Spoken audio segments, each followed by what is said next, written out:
And now for the concluding review of the epic trilogy.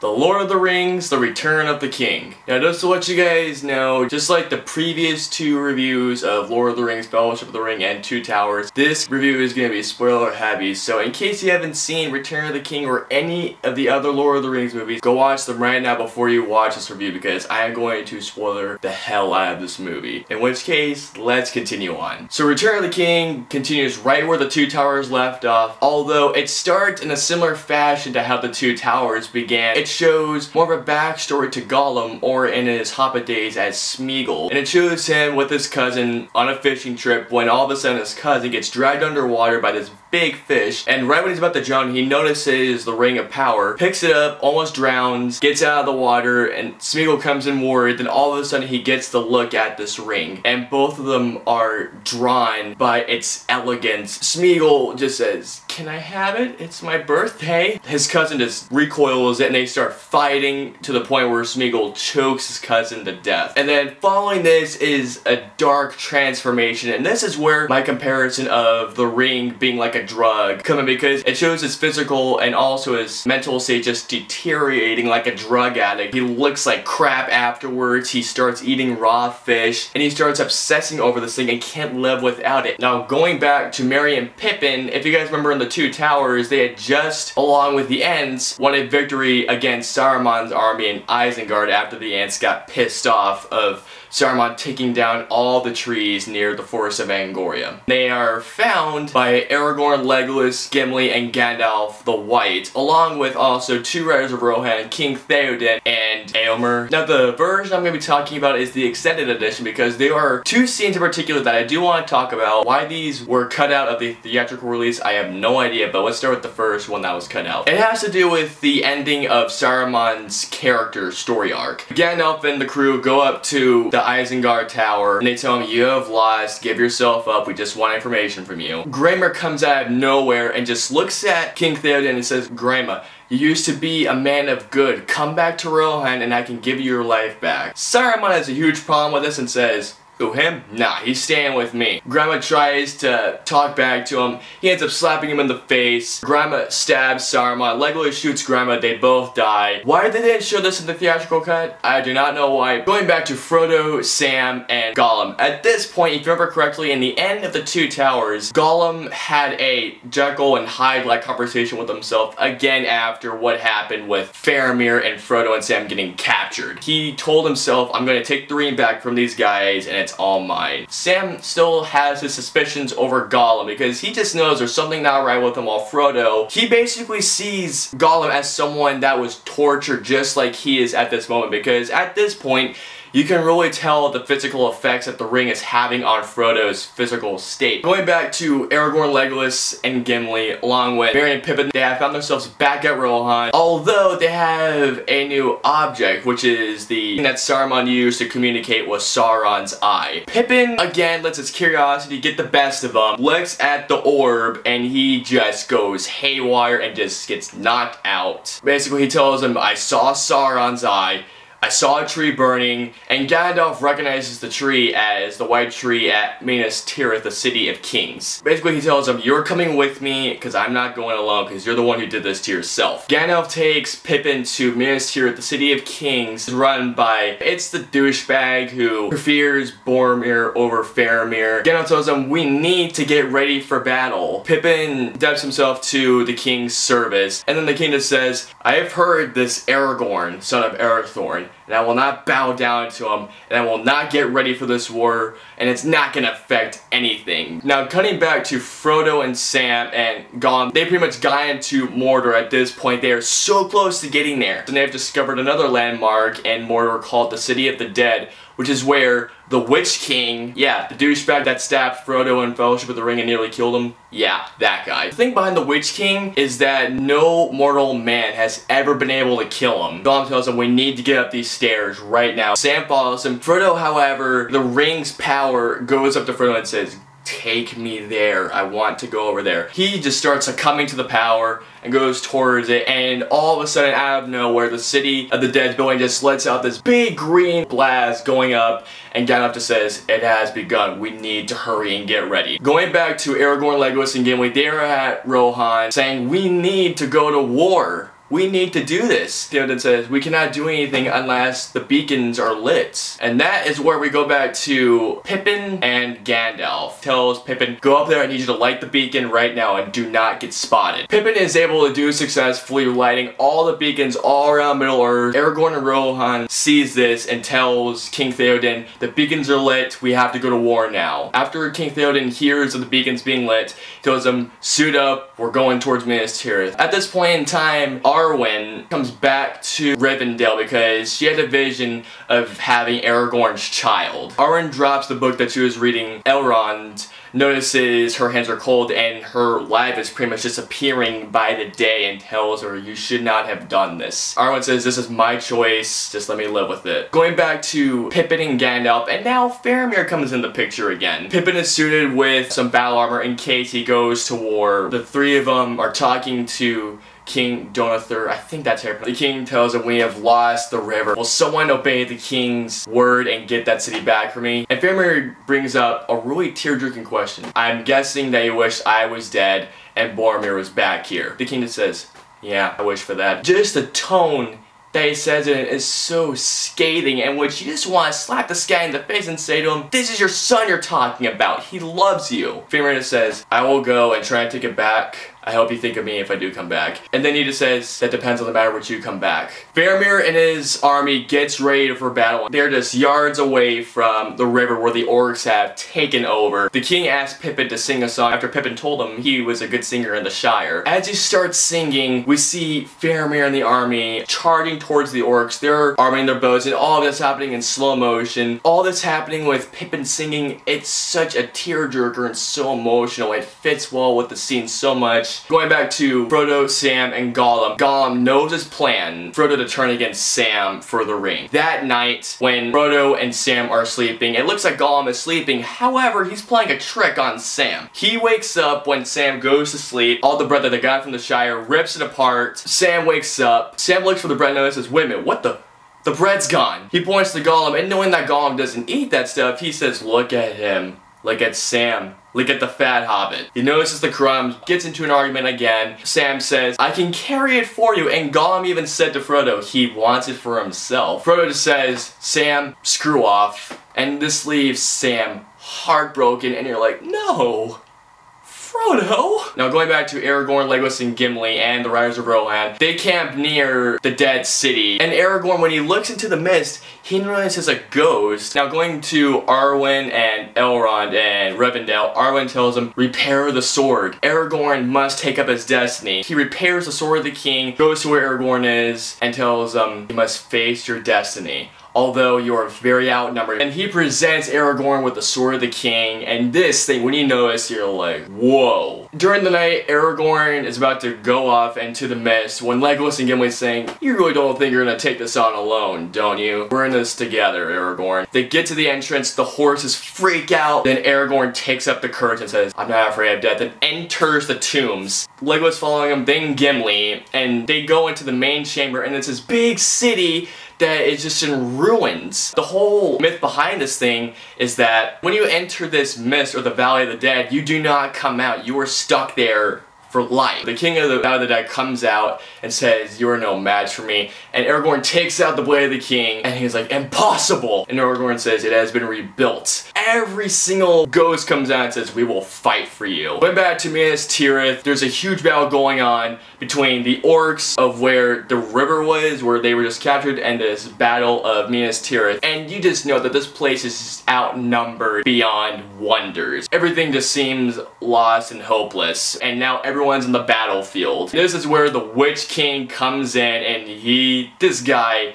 means brutal, and he means death. He is just slaughtering everything left and right on his path. And it turns out that Eowyn disguised herself as a male soldier to go into battle because she knows she can do this. She takes Merry into battle with her. Surprisingly, they turn out to be a good team because they take down two of those big elephant things. Those things that have all the archers on them. However, after they take down the second one, they go crashing down. Eowyn sees the Witch King coming down. The thing strikes at Theoden, almost killing him. Eowyn says, "You do not touch him again." They get into a fight. The Witch King disarms Eowyn. Afterwards, he says, "No mortal man can kill me." Mary comes out of nowhere, stabs him right in the leg. He comes down. Eowyn takes off the helmet and says, "I am no man," and just stabs him right in the face. And at that point, you're just like, yes! Screw you, Witch King, you suck! As soon as this happens, all the boats come in when everything just seems hopeless, because everyone is just still out there with a bunch of orcs. Aragorn, Legolas, and Gimli jump right out. Basically, the orcs are like, serious? You think 3 against us? Take them down, boys. All of a sudden, out of nowhere, the Army of the Dead comes out of nowhere. The orcs have that confident phase to that, oh boy. They just run like cowards, and the Army of the Dead just comes and swiping at them. And right after the Army of the Dead, they have won the battle for Minas Tirith. Going back to Faramir. After Faramir is brought in supposedly dead, the king, who at first hated Faramir, now all of a sudden shows remorse, and now you're like, oh, now you feel sorry for him? A little too late for that, dude. Pippin notices he just needs medicine. Gandalf comes in right at the last moment and knocks him right in the fire, saving Faramir, and the king dies. And at that point, you're just like, well, thank God that idiot is out of the picture. So now going back to Frodo and now Gollum. At this point, Frodo's pretty much told Sam to screw off, go back home, and Gollum has turned Frodo against Sam. He leads him into his cave. What Frodo doesn't know that Gollum has led him into a trap to be killed by this spider, Shelob, who is a scary dude. So Frodo notices that Gollum has trapped him, tries to get out of there, and we see Frodo bring in a very important item from Fellowship of the Ring, which was the Light of the Elves, I think it was called. He tries to fight off Shelob, however, Shelob paralyzes Frodo and he goes down. At this point, Frodo is trapped. Sam just comes out of nowhere with the sword and the light, and we just see something we have never seen before. He becomes a badass. And he just tells the spider so awesomely, it says, "Let him go, you filth, and don't touch him again." The spider comes towards Sam, he fights him off and kills Shelob. And you're like, dude, oh my god. Sam! Sam thinks Frodo is dead. He hides. The orcs come down and notice that he was just paralyzed, and Sam was like, oh God, what would I do? Frodo's taken up in the tower. He notices that the ring is gone. Then all of a sudden, Sam just out of nowhere, we just see Sam just killing orcs left and right. We're like, Sam, where the hell were you before this? He gets Frodo back, and Return of the King, we really see the bond of the friendship between Frodo and Sam just grow even stronger. Back at Minas Tirith, Gandalf, Aragorn, Legolas, Gimli, and the Riders of Rohan, they have pretty much saying, oh god, we're hopeless now. Frodo's probably dead at this point. Aragorn still has a sense of hope and says, we can give Frodo a chance. Gandalf just says, we cannot win by numbers. And it says, not by numbers, but we can give Frodo the chance he needs. We can clear the road of Mordor so we can get to Mount Doom. We can keep Sauron's eye fixed on us. Gandalf says, Sauron will take the bait. Aragorn, he knows he will, and says, I think he will, dude. I think he will. Going back to Frodo and Sam, they have pretty much made it to Mordor, and they're so close to Mount Doom. I mean, they're this close. This is where we could really see the ring take a hit on Frodo's physical state. We see scars going all around his neck,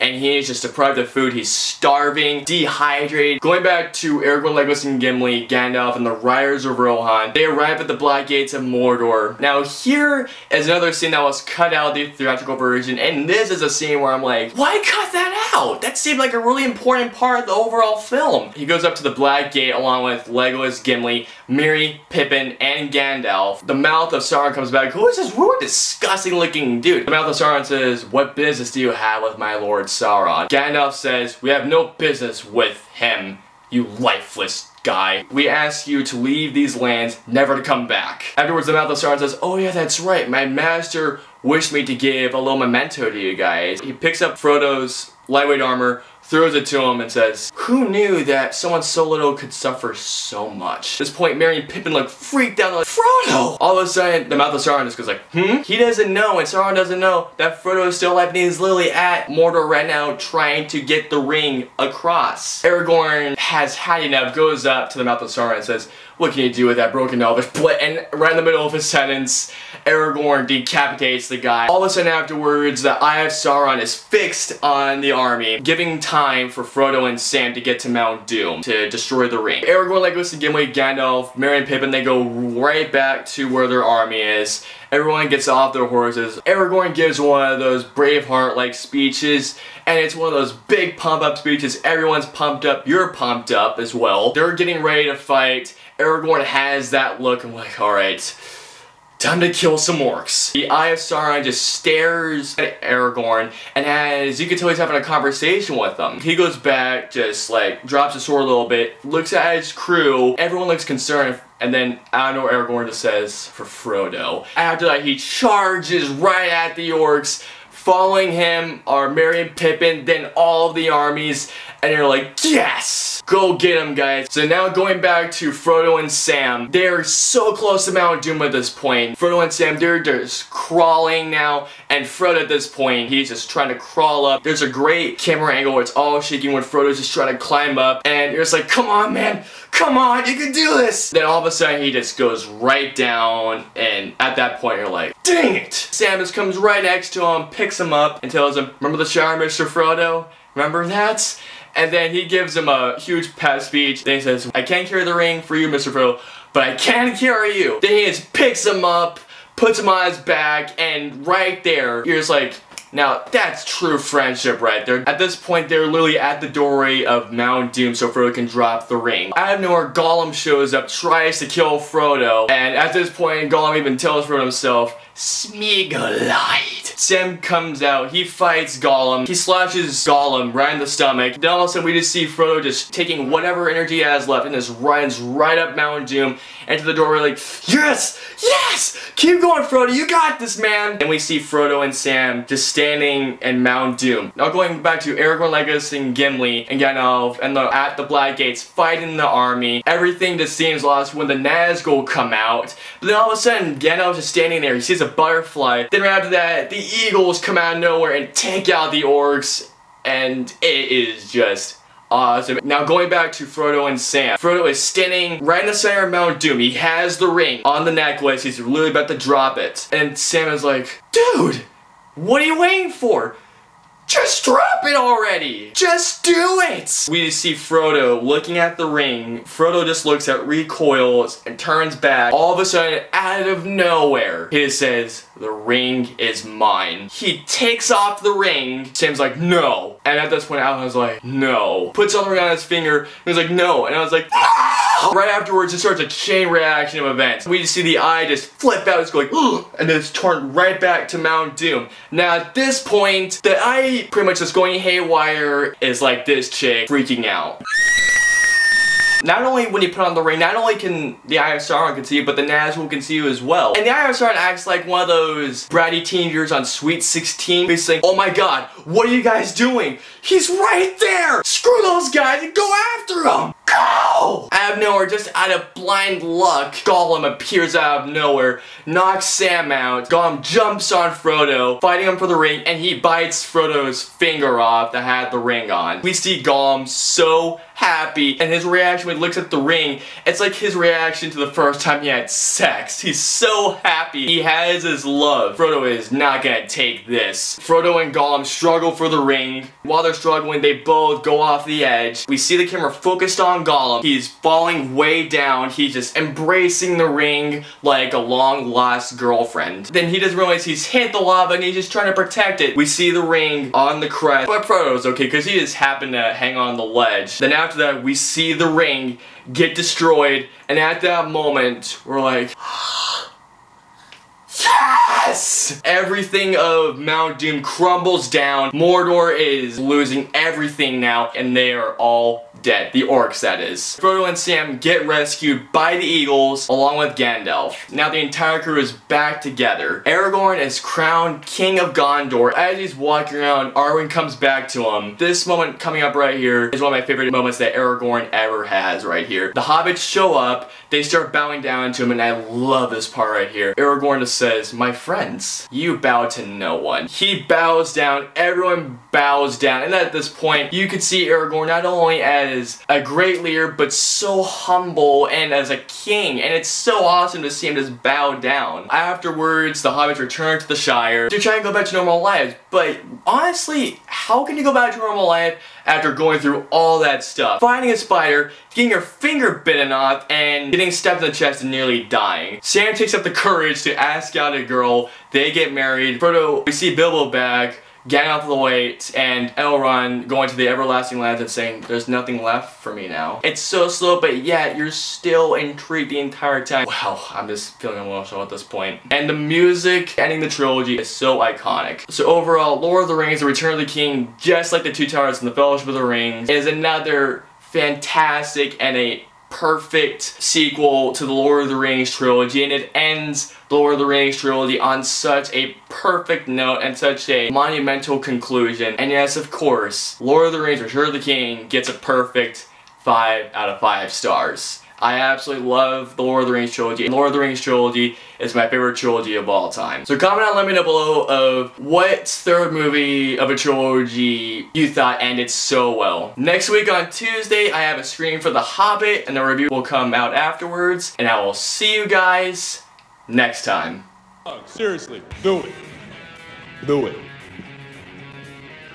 Do it.